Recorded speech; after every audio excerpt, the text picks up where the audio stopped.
लाखों पेंशन धारकों के लिए इस वक्त की बहुत ही बड़ी और इम्पोर्टेंट खबरें दोस्तों आज की इस वीडियो के अंदर हम लेकर हाजिर हो चुके हैं। जी हां दोस्तों, आप सभी के लिए ईपीएस 95 पेंशन बढ़ोतरी पर क्या ऐलान हुआ है। ईपीएफओ का नया नोटिस जारी हो चुका है जिससे 65 लाख से भी ज्यादा पेंशन धारकों को जानना बेहद जरूरी है। इसके बारे में दोस्तों आज की इस वीडियो के अंदर बात करेंगे। साथ ही दोस्तों कर्मचारियों में खुशी की लहर है और ये है बहुमत का फैसला। कानून बनाना न्यायपालिका नहीं विधायिका का काम है, कोर्ट ने ये कहा है। तो सुप्रीम कोर्ट से क्या बड़ी खबर आई है। साथ ही दोस्तों इन 21 राज्यों में लागू हुई पेंशन, जी हां दोस्तों, आप सभी के लिए 40,000 रुपए आना शुरू हो चुकी है। तो दोस्तों इसको लेकर भी दोस्तों बात करेंगे कि आखिरकार पुरानी पेंशन योजना को लेकर क्या बड़ी अपडेट आई है, कर्मचारियों में खुशी की लहर कैसी है। और साथ ही साथ दोस्तों बात करने वाले हैं केंद्र सरकार की बैठक के बाद बड़ी खुशखबरी आप सभी को मिली है। महंगाई भत्ते पर 2 नियम लागू हो चुके हैं। कर्मचारियों को यहाँ पर बड़ी सौगात मिली है। डीए को लेकर एक साथ इन भत्तों में जबरदस्त बढ़ोतरी हुई है। तो आखिरकार डीए के साथ साथ कौन कौन सी भत्तों में बढ़ोतरी की गई है, इसके बारे में बात करेंगे। वहीं दोस्तों लाखों करोड़ों पेंशन भोगियों की यहाँ पर मौज हो चुकी है। केंद्र सरकार ने बड़ा तोहफा आप सभी को दे दिया है। तो दोस्तों पेंशन को लेकर केंद्र सरकार ने आखिरकार क्या तोहफा दिया, इसके बारे में भी दोस्तों आज की इस वीडियो के अंदर बात करेंगे।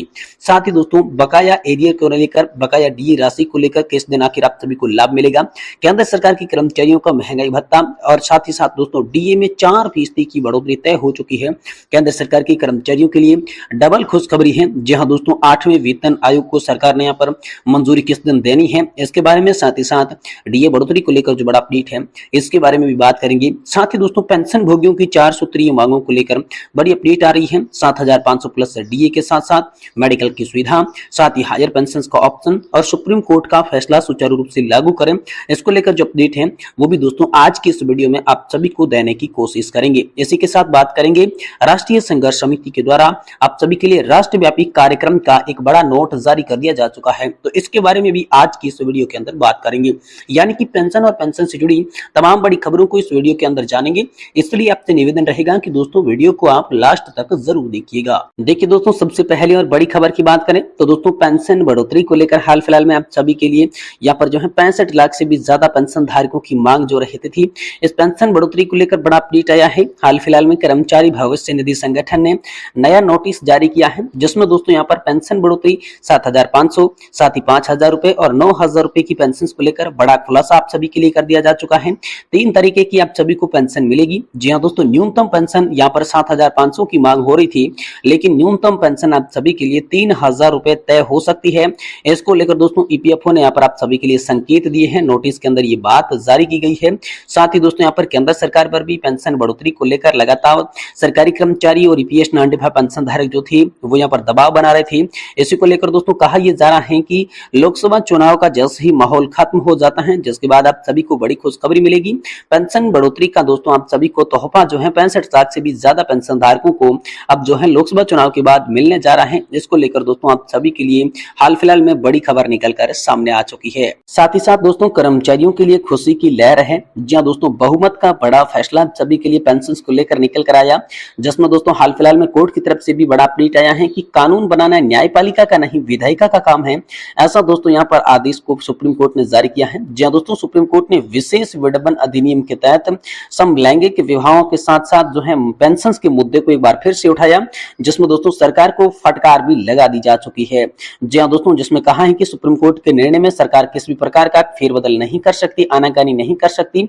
और दोस्तों आप सभी की ओल्ड पेंशन योजना यानी कि पुरानी पेंशन योजना का माहौल एक बार फिर से बन गया है। सुप्रीम कोर्ट के अंदर पुरानी पेंशन योजना की बहाली को लेकर दोस्तों 21 राज्यों में लागू करने की बात सामने आई है।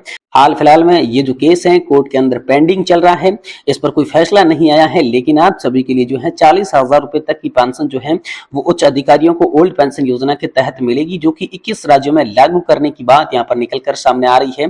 तो आखिरकार इससे कर्मचारियों में खुशी की लहर कैसे होगी, इसके बारे में भी बात करेंगे। साथ ही दोस्तों कर्नाटक सरकार ने हाल ही में 2006 के बाद नियुक्त लगभग 13,000 राज्य कर्मचारियों के लिए पुरानी पेंशन योजना को बहाल करने को लेकर एक महत्वपूर्ण निर्णय लिया है। ये कदम मुख्यमंत्री सिद्धरामैया के सरकारी कर्मचारियों के किए गए वादे को पूरा किया है, जो कि नई पेंशन योजना के खिलाफ विरोध कर रहे थे। एनपीएस के विपरीत ओपीएस कर्मचारियों के लिए गारंटीकृत सेवानिवृत्ति लाभ राशि प्रदान जो करता है। यह निर्णय राज्य सरकार के कर्मचारियों की लंबे समय से चली आ रही मांग रही थी। इससे विभिन्न स्रोतों से सकारात्मक प्रतिक्रिया मिली और दी गई जानकारी के अनुसार पात्र कर्मचारियों को 30 जून 2024 से पहले पुरानी पेंशन योजना यानी कि ओपीएस चुनने का एक बार फिर से मौका मिल चुका है। दोस्तों पात्र कर्मचारियों के लिए सिफारिशें 31 जुलाई 2024 तक विभाग प्रमुखों को प्रस्तुत कर जानी है, फिर आगे के लिए यहाँ पर भेज दिया जाना है और वित्त विभाग को 31 अगस्त 2024 तक इसे मंजूरी दे दी जा चुकी है। वहीं दोस्तों अगली बड़ी खबर की बात करें तो केंद्र सरकार की बैठक के बाद आप सभी के लिए बड़ी खुशखबरी आई है। महंगाई भत्ते पर 2 नए नियम लागू हो सकते हैं, कर्मचारियों को मिली बड़ी सौगात। जी दोस्तों, केंद्रीय कर्मचारियों का सपना यहाँ पर साकार होता हुआ नजर आ रहा है। चुनाव के तुरंत बाद डीए के साथ काफी सारे भत्ते जो हैं वो आप सभी को बढ़कर मिलेंगे। इससे पहले केंद्र सरकार की बैठक के अंदर आप सभी के लिए चर्चा की गई। डीए को लेकर 2 अलग अलग विचारों पर मंथन किया गया, जिसमें दोस्तों डीए आप सभी का 50% होने के बाद क्या फिर से शून्य से शुरू करके आपकी सैलरी और पेंशन के अंदर मर्ज करके दिया जाएगा, या फिर दोस्तों आप सभी को अगली आने वाले समय में 4% यहाँ पर जो है डीए बढ़ोतरी के साथ 54% आप सभी का डीए होगा।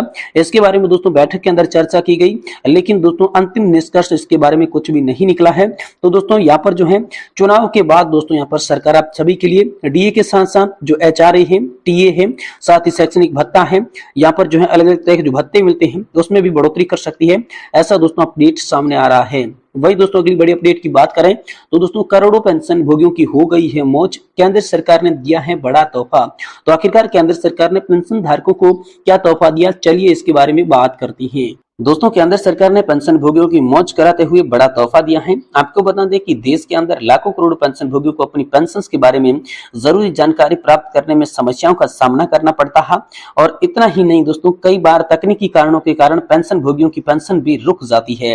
आप अनुमान लगा सकते हैं कि पेंशन प्राप्त करने वाले बुजुर्ग की पेंशन रोकने के बाद उन पर क्या परेशानियां बीतती होगी। लेकिन अब देश के सभी पेंशन भोगियों की परेशानियों को दूर करने हेतु केंद्र सरकार ने बड़ा तोहफा दिया है। जी दोस्तों, केंद्र सरकार ने बुजुर्ग पेंशन धारकों की परेशानी को दूर करने हेतु भविष्य पोर्टल शुरू किया गया है। केंद्र सरकार द्वारा शुरू किए गए इस भविष्य पोर्टल की मदद से अब बुजुर्ग पेंशन भोगी घर बैठे ही अपनी मासिक पेंशन की संपूर्ण जानकारी हासिल कर सकते हैं। इस पोर्टल के द्वारा पेंशन भोगी अपनी मासिक पेंशन स्लिप के साथ साथ बकाया की भी जानकारी ले सकते हैं। इसके अलावा पेंशन भोगी भविष्य पोर्टल के माध्यम से लाइफ सर्टिफिकेट का स्टेटस पता कर सकते हैं, साथ ही साथ फॉर्म 16 भी जमा करवा सकते हैं। केंद्र सरकार के पेंशन भोगियों की सुविधा हेतु बैंक ऑफ इंडिया के साथ भविष्य पोर्टल की शुरुआत की गई है। इसके अलावा पेंशन भोगी SBI, bank of Baroda, Punjab national bank और केनरा बैंक के बैंक अकाउंट में भविष्य पोर्टल यूज कर सकते हैं। आपको बता दें कि सरकार आने वाले समय में सभी बैंकों को भविष्य पोर्टल की जोड़ने में तैयारी में है। और दोस्तों पेंशन भोगी भविष्य पोर्टल शुरू होने के बाद अब पेंशन शुरू करने से लेकर पेमेंट तक का सारा प्रोसेस डिजिटल कर सकेंगे। इसके अलावा इस पोर्टल पर पेंशन भोगी अपने जरूरी दस्तावेज ऑनलाइन जमा करने की भी सुविधा दी गई है। इस पोर्टल के शुरू होने के बाद पेंशन भोगियों को मोबाइल या फिर ईमेल के माध्यम से उनकी पेंशन की स्टेटमेंट की पूरी जानकारी भी दोस्तों इससे मिल पाएगी। तो दोस्तों जाने की पेंशन भोगी भविष्य पोर्टल पर रजिस्ट्रेशन प्रक्रिया कैसे करते हैं। इसके लिए दोस्तों पेंशन भोगियों को भविष्य पोर्टल पर रजिस्ट्रेशन करने हेतु सबसे पहले ऑफिशियल वेबसाइट दोस्तों आप सबको भविष्य.in पर जाना होगा, और ऑफिशियल वेबसाइट पर जाने के बाद दोस्तों होम पेज पर रजिस्ट्रेशन ऑप्शन पर क्लिक करके रजिस्ट्रेशन फॉर्म खुलेगा। रजिस्ट्रेशन फॉर्म ओपन होने के बाद आपको इसमें नाम, सेवानिवृत्ति की तिथि, मंत्रालय और विभाग के साथ साथ जन्म तिथि जैसी जानकारियां डालनी होगी। संपूर्ण जानकारी भरने के बाद आपको सिक्योरिटी कोड दर्ज कर सबमिट पर क्लिक करना होगा।